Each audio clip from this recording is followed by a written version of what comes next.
چلا رہا ہے وہی خدا ہے، کوئی تو ہے جو نظام ہستی چلا رہا ہے وہی خدا ہے۔ بسم اللہ الرحمن الرحیم، الحمدللہ والصلاۃ والسلام علی خاتم الانبیاء۔ پروگرام کے آغاز سے پہلے میں یہ گزارش کر دوں، اگر اس گفتگو کے بارے میں کوئی سوال آپ کے ذہن میں ہو تو 9206249264 پر فون کر کے وہ سوال آپ کر سکتے ہیں۔ اسلام آباد کے باہر سے فون کرنے کی شکل میں 051 یا 051 کا اضافہ کر لیجیے۔ آج نظام ہستی کے حوالے سے ہم جس موضوع پر بات کریں گے وہ ہم سب کی زندگی سے تعلق رکھتا ہے۔ ہم میں سے ہر ایک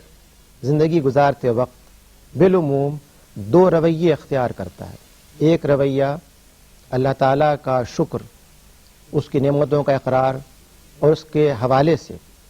اپنے طرز عمل میں وہ تبدیلی جو وہ چاہتا ہے، اور دوسرا وہ جس میں ہم اللہ کی بے شمار نعمتوں کو برتنے کے باوجود، جاننے کے باوجود، محسوس کرنے کے باوجود نظر انداز کر جاتے ہیں، اور ایک ایسے فرد کی حیثیت سے جو شاید باغی ہو، احساس شکر نہ رکھتا ہو، زندگی گزارتے ہیں۔ قرآن کریم اس حوالے سے ہمیں بہت واضح ہدایات دی ہیں اور مثالیں دے کے سمجھایا ہے کہ ہمارے نظام حیات میں بہترین شکل کیسے پیدا ہو سکتی ہے۔ اس حوالے سے سورہ النحل کی آیت نمبر 112 کا مفہوم یہ ہے، اور اللہ ایک گاؤں کی مثال بیان فرماتا ہے جہاں ہر طرح امن چین زندگی تھی،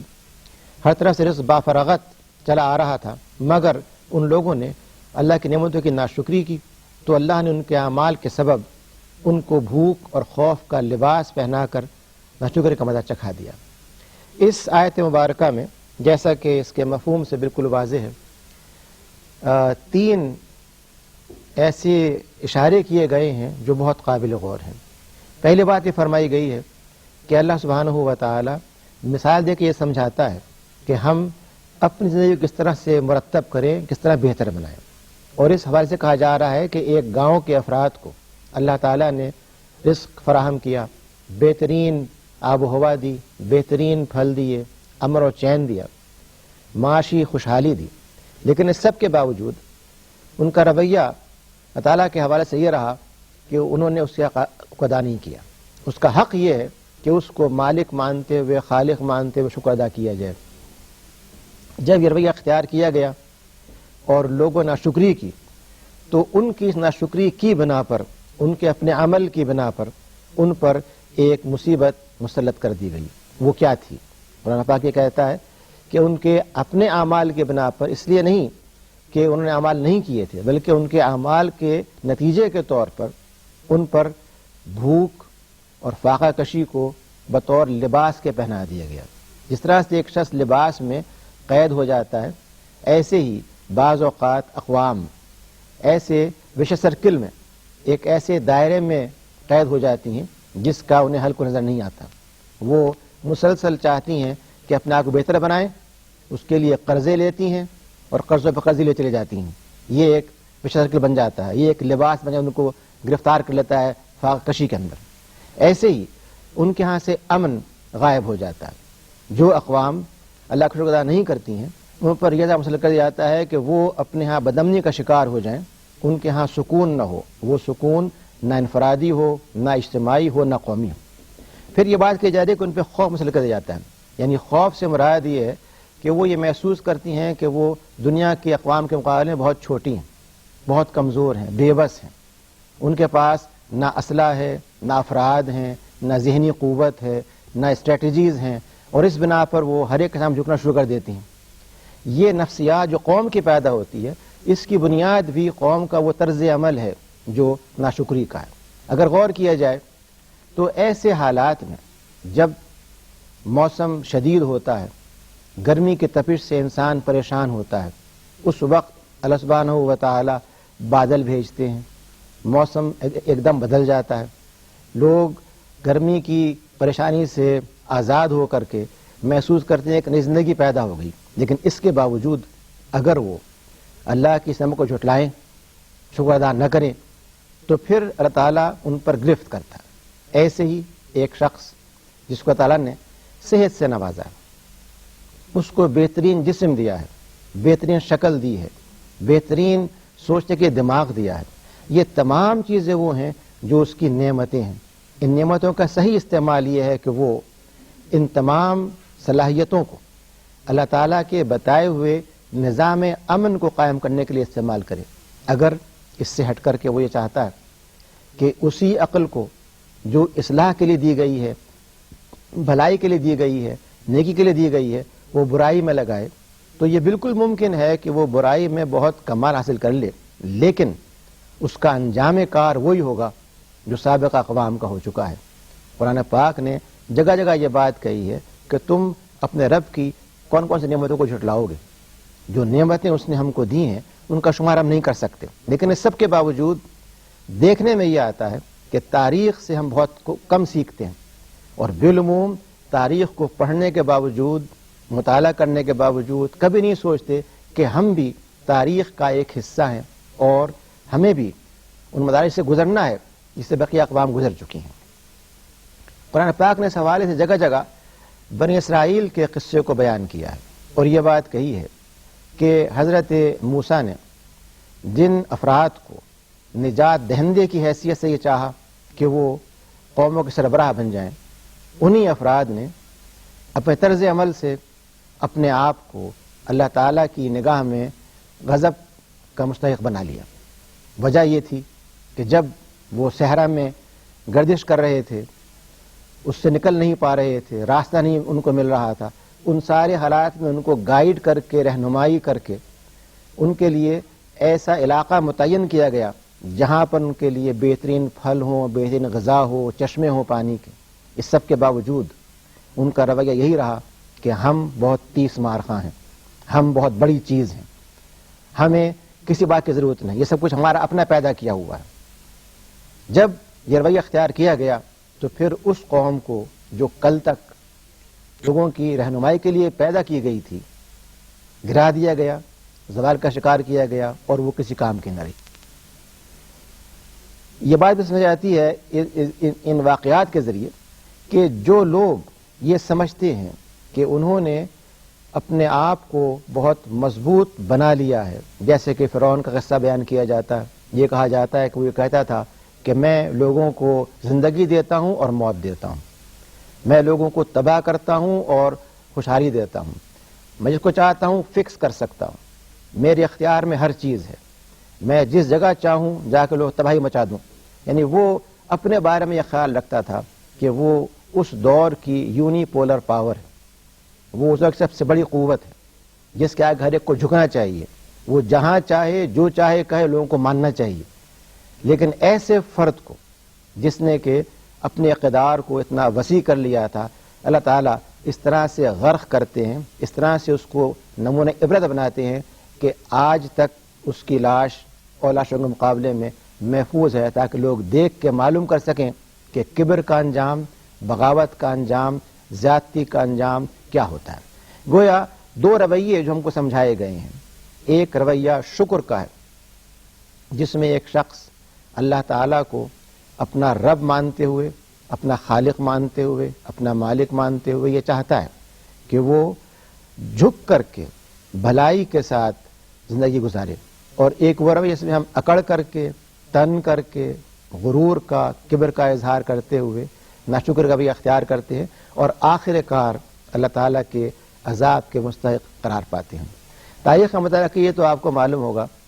کہ بے شمار ایسے خطے آج بھی موجود ہیں جہاں پر لوگوں کی عظمت کے نشان پائے جاتے ہیں، لیکن وہ عظمت خاک مل چکی ہے۔ ایسی اقوام کی مثالیں ہمارے سامنے موجود ہیں جنہوں نے اپنے دور میں پہاڑوں کو تراش کر کے بڑی بڑی عمارتیں بنائیں، محلات بنائے، اور یہ سمجھا کہ ہم اس دور میں سب سے زیادہ ترقی یافتہ قوم ہیں، سب سے زیادہ مہذب قوم ہیں۔ لیکن ان لوگوں کے اپنے ناشکری رویے کے بنا پر، اس رویے کے بنا پر کہ انہوں نے سب کچھ بنانے کے بعد سمجھا کہ یہ ہمارا کارنامہ ہے، اس میں کوئی دخل اللہ تعالیٰ کا نہیں ہے. یہ اس کی نعمت نہیں ہے کہ اس نے ہم کو صلاحیت دی, وسائل فراہم کیے, وقت دیا اور یہ موقع دیا کہ ہم اس کا استعمال کر کے ایک اچھا کام کر سکیں. جب ان تمام چیزوں کو انہوں نے ذہن سے بھلا دیا تو انہی اقوام کو اللہ تعالیٰ نے دوسروں کے نشان عبرت بنا دیا. پاکستان کے حوالے سے یہ بات ہمارے سامنے ہے کہ اس ملک کا حصول اللہ تعالیٰ کی طرف سے ہمارے لیے ایک انعام تھا. اس ملک کو جس بنیاد پہ ہم نے حاصل کیا وہ صرف یہ تھا کہ یہاں پر ہمیں اللہ تعالیٰ کے دیے ہوئے نظام کو نافذ کرنا ہے اور ان تمام نظاموں کو یہاں سے محو کر دینا ہے جو اپنے آپ کو سرمایہ داری کے نام سے یاد کرتے ہوں, سیکولرزم کے نام سے یاد کرتے ہوں, آمریت کے نام سے یاد کرتے ہوں. ان تمام نظاموں کی جگہ صرف اور صرف اللہ کے دیے ہوئے نظام کو نافذ کرنا ہے. لیکن کیا ہم نے ایک قوم کی حیثیت سے اس انعام کا شکر ادا کیا؟ کیا ہم نے کوشش کی کہ اپنی معیشت میں, اپنی سیاست میں, اپنے گھر کے نظام میں, اپنے ان رویوں میں جو خواتین کے ساتھ ہیں, بچوں کے ساتھ ہیں, اہل محلہ کے ساتھ ہیں, وہ رویہ اختیار کریں جو اخلاق کا ہے, نرمی کا ہے, محبت کا ہے, بھائی چارے کا ہے, صلح کا ہے, امن کا ہے؟ یا ہم نے یہ کوشش کی کہ ہر شخص فرعون بن کر کے, ہر شخص اپنے خیال میں بہت بڑا بن کر کے دوسرے کو کمتر سمجھے, نہ اس کی جان کا محافظ بنے, نہ اس کے مال کا محافظ بنے, نہ اس کی عزت کا محافظ بنے؟ جب ہمارے اپنے اعمال اس نوعیت کے ہوں تو پھر اگر بارشیں نہ ہوں, پھر اگر فصلیں کم ہوں, پھر اگر مسائل معاشی اور سیاسی سامنے آئیں تو حیرت کی بات نہیں. جو چیز ہمیں ایک قوم کے سوچنے کی ہے وہ یہ کہ کیا ہم اللہ تعالیٰ کی نعمتوں کا انکار کر رہے ہیں؟ جیسے کہ بار بار کہا جاتا ہے کہ تم اللہ کے ان کی نعمتوں کو جھٹلاؤ گے. کیا ہم جھٹلا رہے ہیں یا ہم فی الواقع ایک قوم کی حیثیت سے اس قرآن کریم کی روشنی میں جو قیامت تک کے لیے ہدایت ہے اور سب سے بڑی ہدایت ہے, ہم نے کبھی یہ کوشش کی ہے کہ اپنے سیاسی, معاشرتی جائزہ لے کر کے یہ دیکھیں کہ ہم نے کہاں غلطیاں کی ہیں, ان غلطیوں کا اعتراف کریں. غلطی کا اعتراف کرنا کوئی بری بات نہیں ہے, لیکن غلطی کی اصلاح انتہائی اہم ہے. اگر ہم نہ اعتراف کریں غلطی کا, نہ اصلاح کریں تو لازمی طور پر ترقی نہیں ہو سکتی. گویا اس آیت مبارکہ نے ہمیں یہ بات سمجھائی کہ مختلف اقوام پر اور افراد پر اگر غربت اور خوف, اگر بھوک اور خوف مسلط کیا جاتا ہے تو یہ اچانک نہیں ہو جاتا, بلکہ اس کی بنیاد ان کا اپنا وہ طرز عمل ہے جس میں کہ وہ اللہ تعالیٰ سے بغاوت کرتے ہوئے, اس کے احکام کو نظر انداز کرتے ہوئے یہ کوشش کرتے ہیں کہ اپنے وسائل کو صحیح طور پہ استعمال نہ کریں. قرآن کریم نے اسی حوالے سے دیگر مقامات پر ہمیں بہت سخت وارننگز دی ہیں اور یہ بات کہی ہے کہ کیا تم نے ان لوگوں کو نہیں دیکھا جنہوں نے اللہ کے احسان کو ناشکری سے بدل دیا اور اپنی قوم کو تباہی کے گھر میں اتار دیا. سورہ ابراہیم آیت نمبر 28. ایسے ہی سورہ ابراہیم ہی میں اگلی آیت میں یہ بات کہی جا رہی ہے کہ وہ گھر دوزخ ہے, سب ناشکرے اس میں داخل ہوں گے اور برا ٹھکانہ ہے. پھر یہ بات کہی جا رہی ہے کہ حکم ہوگا کہ ہر سرکش ناشکرے کو دوزخ میں ڈال دو. گویا نہ صرف اس دنیا میں وہ نتائج ظاہر ہوں گے جیسے کہ خوف اور بھوک کا ذکر کیا گیا, بلکہ ایسے افراد کے لیے اور ایسی اقوام کے لیے جو دنیا میں اللہ تعالیٰ کی نعمتوں کو ادا نہیں کرتے, اس کی نعمتوں کا انکار کرتے ہیں اور یہ سمجھتے ہیں کہ سب کچھ ان کا پیدا کیا ہوا ہے, ان کے لیے نہ صرف یہاں پر بلکہ آخرت میں بھی بہت سخت وعید اور بہت سخت ڈراوے کا اعلان کیا گیا. اس پہلو سے دیکھا جائے تو ہمارے معاشرے میں جو بدامنی پائی جاتی ہے, جو عدم استحکام پایا جاتا ہے, وہ ہمارا اپنا پیدا کیا ہوا ہے. اور جب تک ہم ایک قوم کی حیثیت سے اپنے آپ کو پرعزم طور پر تبدیل نہیں کریں گے, ہم اصولوں کو نہیں اپنائیں گے جو اس ملک کے بانی نے ہم کو دیے تھے, یعنی ایمان, اتحاد اور تنظیم. ایمان اس چیز پر کہ جو ہدایت اللہ تعالیٰ نے ہم کو دی ہے یہی وہ ہدایت ہے جو اس ملک کا دستور ہے. یقین اس چیز کے اوپر کہ ہم جب خلوص نیت کے ساتھ, بے لوثی کے ساتھ عزم کے ساتھ ایک کام کریں گے تو اللہ ہماری امداد کرے گا اور ہم کامیاب ہوں گے اور ہمیں کسی بات کا خوف نہیں ہوگا. اور تنظیم اس بنا پر کہ ہمیں ہر معاملے میں منظم طور پہ اپنے کام کو اختیار کرنا ہے. یہ سوال ہے کوئی؟ جی ہیلو السلام علیکم. وعلیکم السلام. جی میرا نام رفت ہے اور میں راولپنڈی سے فون کر رہی ہوں. جی میں نے یہ پوچھنا ہے کہ جس طرح آپ نے کہا ہے کہ ہر اچھے کام کے پیچھے بھی اللہ تعالیٰ کا ہاتھ ہے. جس طرح اگر آپ کسی کام کے لیے محنت کرتے ہو اور وہ آپ کو نہیں ملتا یا آپ کے برے اعمال کی وجہ سے ہے، جیسا آپ نے کہا اگر ایک اسٹوڈنٹ ہے وہ محنت کر رہا ہے اور اس کو اس طرح کا رزلٹ نہیں ملتا جیسا کہ وہ چاہتا ہے، یا وہ اس کے اس اعمال کی وجہ سے ہے یا یہ اس وجہ سے ہے کہ اس میں اللہ کی کوئی مرضی شامل ہے. بہت شکریہ. Thank you. دیکھیے ایسا ہے کہ قرآن پاک نے اس بات کو بار بار واضح کر دیا ہے کہ اللہ سبحانہ و تعالیٰ اپنے بندوں سے بے انتہا محبت کرتے ہیں، ان کے بھلائی چاہتے ہیں، اس لیے وہ اپنے بندوں کی ہر نیکی کو زیادہ سے زیادہ ریکوگنائز کرتے ہوئے مانتے اس کا اجر دیتے ہیں. اگر کوئی بندہ غلطی کرنا چاہتا ہے اور وہ غلطی نہیں کرتا تو اس کے غلطی نہ کرنے پر بھی اس کو اجر دے دیتے ہیں. اگر وہ غلطی کرتا ہے تو غلطی کرنے کی شکل میں اس کو صرف ایک عذاب یا ایک گناہ دیا جاتا ہے. اس سے یہ معلوم ہوا کہ انسان کے اعمال چاہے وہ طالب علم ہو یا کوئی اور ہو، اللہ تعالیٰ یہ چاہتے ہیں کہ اس کو ریوارڈ کیا جائے. ایک طالب علم محنت کرتا ہے اور اپنے خیال میں اس نے اپنے امتحان میں ہر سوال کا جواب بہترین دیا، لیکن کیا یہی وہ جواب ہے جو ممتحن چاہتا تھا؟ جو سوال میں بات کہی گئی تھی کیا اس کو وہ سمجھا ہے؟ اس نے جو اس کو فراہم کی ہیں معلومات اس کو وہی مطلوب تھی، یا طالب اپنے خیال میں سمجھ رہا ہے میں نے بہت کارنامہ کیا جبکہ وہ ساری معلومات پوچھی نہیں گئی تھیں؟ گویا امتحان کے اندر بہت سے مسائل ایسے ہو سکتے ہیں جس کی بنا پر آپ اپنے خیال مطمئن ہوں کہ میں نے بڑا اچھا کام کیا، وہ کام اچھا نہ ہو. یہ تو بات آپ کے امتحان کے حوالے سے. لیکن زندگی کے عام معاملات میں اصول یہ ہے جو قرآن نے واضح کر دیا ہے کہ اللہ تعالیٰ ہر اچھائی کو قبول فرماتے ہیں اور برائی کے حوالے سے پورا موقع فراہم کرتے ہیں کہ آدمی کبھی نہ کبھی اصلاح کر لے. جب اصلاح نہیں کرتا صرف اس وقت سزا دی جاتی ہے. کوئی اور سوال ہے؟ جی السلام علیکم. وعلیکم میں السلام. اسلام آباد سے بطور بول رہی ہوں. جی میرا یہ کوشچن ہے کہ آج جو مسلمانوں کی کیفیت ہے، آج مسلمان صبح طاقت سے ڈر رہے ہیں بجائے خدا سے ڈرنے کی،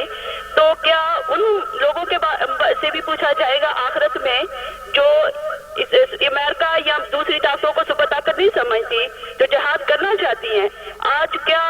جو مسلمانوں کی حالت ہے وہی ہے جو آپ نے بتایا کہ قرآن میں بتایا گیا ہے کہ اس قوم کی حالت اسے لباس بوکا افلاس کا پہنا دیا جائے گا. تو آج ہم بھی مقروض ہے، ہمارے ملک میں بھی کیفیت کچھ ایسی ہے، بے روزگاری ہے، افراتفری ہے اور خوف ہے. تو کیا ہم جیسے لوگ جو ہیں یہ مومن ہیں؟ بہت شکریہ. بہت شکریہ. دیکھیے جہاں تک سوال مومن ہونے کا ہے اس کا تعلق اللہ تعالیٰ کے علم کے ساتھ ہے. وہ جانتا ہے کون مومن ہے کون مومن نہیں ہے، لیکن ہم اپنے حالات کو دیکھ کر کے خود یہ طے کر سکتے ہیں کہ ہم کس کیٹیگری میں ہیں.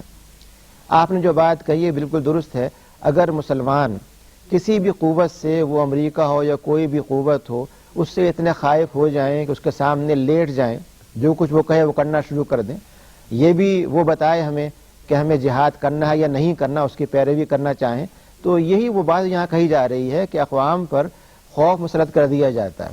ان پر بھوک مسلط کر دی جاتی ہے. وہ ایک ایسے نظام میں پھنس جاتے ہیں جس میں کہ ان کو قرض اور پریشانی ان پہ لاگو ہو جاتی ہے. اس کا علاج قرآن پاک نے یہ بتایا کہ اللہ تعالیٰ کو رب مانتے ہوئے، اس پہ اعتماد کرتے ہوئے، اس کے دیے ہوئے وسائل کو صحیح طور پہ استعمال کیا جائے تو ہم اس مسئلے سے نکل سکتے ہیں اور اپنے آپ کو خود انحصاری کی بنا پر اعلیٰ ترقی کے معیار پہ لے جا سکتے ہیں. لیکن یہ اسی وقت ممکن ہے جب کہ وہ افراد بھی جو اس کے ذمہ دار ہوں اور وہ بھی جو اس معاشرے میں موجود ہوں مل کر کے اس بات کا عزم کریں کہ وہ اللہ کے علاوہ کسی آگے نہیں جھکیں گے. جب یہ کام کر لیا جائے گا تو لازمی طور پہ اللہ تعالیٰ کی طرف سے وہ انعامات نعمت نازل ہوں گی اور ہم اس خوف سے نکلیں گے جس خوف کا ہم شکار ہو گئے ہیں. آپ کا بالکل درست ہے کہ محض پاکستان میں نہیں بلکہ امت مسلمہ اس خوف میں مبتلا ہے. اسرائیل ایک چھوٹا سا ملک ہے لیکن اس کے خوف کا اثر یہ ہے کہ بڑے بڑے ممالک جو اس کے ارد گرد پھیلے ہوئے ہیں یہ دیکھتے ہیں کہ وہ کیا چیز چاہتا ہے اور کیسے چاہتا ہے. تو یہ خوف ایک عذاب ہے جو ہمارے اپنے اعمال کی بنا پر ہے، ہماری پالیسیز کی بنا پر ہے. جب انہیں ہم تبدیل کریں گے اور وہ اصلاحی عمل شروع ہوگا جس میں سیاست، معیشت، معاشرت اسلام کے مطابق ہو، تو پھر معاشرے میں بھلائی بھی نافذ ہوگی اور معاشرے میں ترقی پیدا ہوگی اور امن پیدا ہوگا جو اسلام چاہتا ہے. یہ جو گفتگو آپ کے سامنے رکھی گئی ہے، اگر اس بارے میں کوئی سوال آپ لکھ کے بھیجنا چاہتے ہوں اور آئندہ اس کا جواب مطلوب ہو تو اس کے لیے پتہ ہے انچارج پروگرام نظام ہستی، روشن پاکستان نشریات، اسلام آباد ٹی وی سینٹر، آخر روڈ اسلام آباد، اور فیکس نمبر ہے 92229249222924. بہت شکریہ. نظام ہستی چلا رہا ہے وہی خدا ہے، کوئی تو ہے جو نظام ہستی چلا رہا ہے وہی خدا ہے.